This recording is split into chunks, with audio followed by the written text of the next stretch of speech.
আলু আছে, পটল আছে, ধুন্দল আছে, কবি আছে, পেঁপে আছে।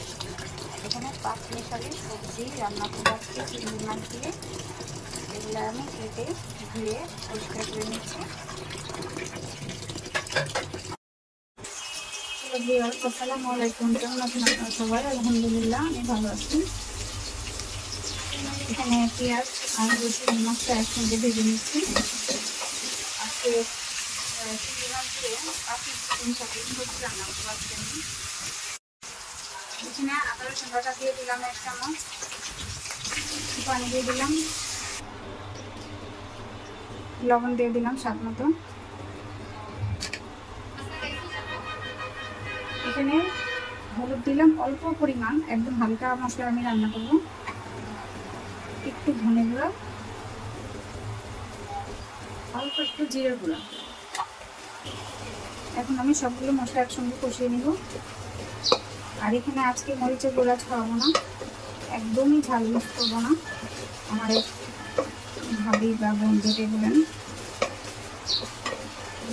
উনি আসছে আমার বাসায়, উনি একদম ঝাল খেতে পারেন না, উনি অসুস্থ মানুষ। বিশেষ করে ওনার জন্য ওনার রুচি করে খেতে পারেন ওইভাবে রান্না করতে চেষ্টা রান্নাটা। ওনার গরুর মাংস, খাসির মাংস খাওয়ার নিষেধ আছে, সেজন্য এটা রান্না করতেছে। বিশেষ করে সবজিটা ওনার জন্য খুবই ভালো। সবজি দিয়ে অল্প চিংড়ি মাছ দিয়ে আমি আজকে তরকারিটা রান্না করতেছি। আর এখানে আছে কবি, পেঁপে, আলু, পটল আর হলো দুলদুল বা ঝিঙ্গা যেটা বলে। আর এই 5 মিশালি সবজি দিয়ে আমি আজকে এই সবজিটা রান্না করব। এখন এগুলো আমি ভালোভাবে কষিয়ে নেব। এই যে আমার সবজি রান্নাটা হয়ে গেছে, দেখেন অল্প একটু পানি দিয়েছিলাম কষানোর পর, ওটা দেখাতে পারলাম না। সব কিছু গলে গেছে, সুন্দর হয়েছে কালারটা। আর বেশি ঝোল করবো না, এই যে এরকমই থাকতে একটু কাঁচামরিচ দিয়ে নামাই নেবো। কাঁচামরিচটা আমি আস্তে দেবো যাতে এক ফোঁটাও ঝাল না বের হয়।